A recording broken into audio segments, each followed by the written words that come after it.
તો ખેડૂત મિત્રો બધા મજામાં છો? તો આજે એક નવી જાહેરાત કરવામાં આવી છે જે તળાજા માર્કેટ યાર્ડમાં છેલ્લા ઘણા દિવસથી તલની મગફળીની હરાજી બંધ હતી, મતલબ અનાજ વિભાગથી લઈ.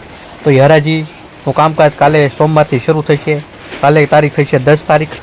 તો કાલથી જે ખેડૂત મિત્રોને કોઈ પણ વસ્તુ લેવા આવી હોય તો આજે છે રવિવાર, વિડીયો બનાવું છું તો એના માધ્યમ તમને જાણ કરું છું કે આજે સાંજના રવિવારે 4 કલાકથી તમને કોઈ પણ વસ્તુ ઉતારવી તો ઉતારવા દેવામાં આવશે. રેડી અત્યારે જુઓ તો શેડ ખાલી છે, ફોટા આજના છે અત્યારના, એટલા માટે કે તમે લાઈવ જોઈ શકો એટલા માટે. રેડી તો હાલની આવક શરૂ થઈ જશે મગફળીની, અને ટેકાના ભાવે મગફળીની પણ તળાજામાં શરૂ થઈ ગઈ છે.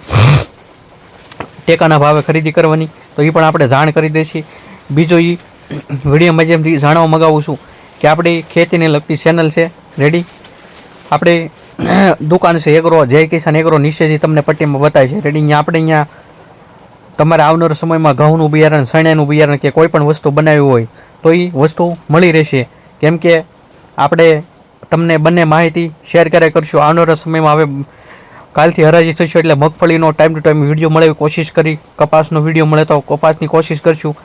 મગફળીને કપાસ વધારે બનાવેલા છે ખેડૂત મિત્રો તો એનો પણ વિડીયો દેવાની કોશિશ આપણે કરશું. પણ આજે સાંજના 4 વાગ્યાથી આવક શરૂ થઈ જશે અને કાલથી રાબેતા મુજબ સવારે 10 વાગ્યાનો જે ટાઈમ છે હરાજીનો તો એ પણ શરૂ થઈ જશે. તો જેથી લઈને તમને મેં વિડીયોના માધ્યમથી જાણ કરી દીધી છે કે જેથી લઈને ઘણા ખેડૂત મિત્રોના ફોન આવ્યા હતા, હરાજી બંધ હતી કે શરૂ થવાનું હોય યાર તમે વિડીયો મૂકજો એટલે મેં ચેનલના માધ્યમથી જોઈ લઈશું. તો તમારી પાસે સારા ગ્રુપ હોય રેડી તો એમાં વિડીયો શેર કરી દેજો, તો જેથી લઈને જે તળાજાનું કોઈ પણ તમારા ગામનું ગ્રુપ હોય તેના માધ્યમથી એને ખબર પડે કે હરાજીનું કામકાજ ફરીથી તળાજામાં કાલથી શરૂ થઈ રહ્યું છે. જે 3 દિવસથી એ તમારો ઇસ્યુ તો એ પ્રશ્નનું સોલ્યુશન પણ આવી જશે. તો કાલે મળીશું નેક્સ્ટ વિડીયો સાથે બજાર ભાવના આગળના કાલે.